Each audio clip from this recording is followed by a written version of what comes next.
Farmers in Guatemala still build houses and clear forests for farming just like the ancient Maya did. Chapter 2. From Farms to Cities. The ancient Maya were excellent farmers. By about 1000 BCE, they had learned how to clear the thick brush in the rainforest to grow their own crops. The ancient Maya cut down trees and plants and burned the dead growth. The ash from these fires gave the soil nutrients so corn, squash, and other crops could be grown. Some of the ancient Maya's farming methods are still used by the Maya people today. Cities of the rainforest.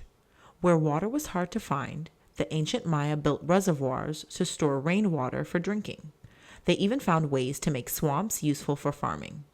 Once the ancient Maya became such skilled farmers, groups of people were able to settle in villages, which sometimes grew into cities and city-states.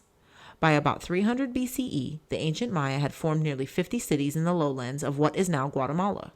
There was no single ancient Maya city that ruled over all of Mesoamerica.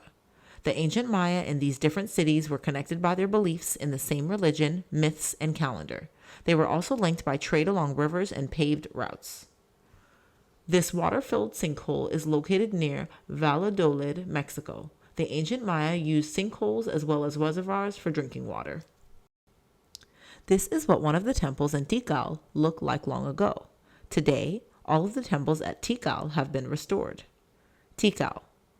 Tikal was one of the greatest ancient Maya city-states. It was located in what is now northern Guatemala. At one time, as many as 60,000 people lived there. Some experts believe that Tikal controlled some smaller city-states. However, it never held complete control. Another great city-state, Calakmul, fought with Tikal for power in the region. Dig this.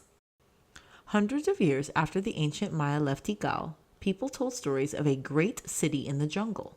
In 1956, the University of Pennsylvania began an archaeological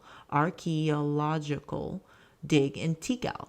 They cleared 10 square miles, 16 square kilometers of jungle to uncover ancient buildings. The dig led to many amazing finds, including over 3,000 structures such as temples and palaces. The archaeologists also discovered stelae, or large slabs of stone on which the ancient Maya had recorded important events. Scientists have found 70 stelae like this one that tell the story of Tikal's rulers. Palenque was also known as the Red City because all of its buildings were painted red at one time. Palenque. In what is now Chiapas, Mexico, the ancient Maya built a beautiful city which Spanish explorers named Palenque. The ancient Maya called it Lacamha, big water, because of its many streams. During its peak between 500 to 700 CE, several thousand people lived there. In those years, many hieroglyphics were carved. The hieroglyphics that survived after the city was abandoned have helped experts learn about the city's history and its rulers. The most famous Palenque ruler was Pakal, who became king when he was just 12 years old. He ruled from 615 to 683 CE and is buried in Palenque's Temple of the Inscriptions. Pakal and his son had workers build many of the temples, pyramids, and palaces that still stand today. Yet only about 100 years after Pakal died, the ancient Maya left Palenque. This may have been a result of losing a battle against a neighboring city-state. This jade mask was found in the tomb of Pakal the Great.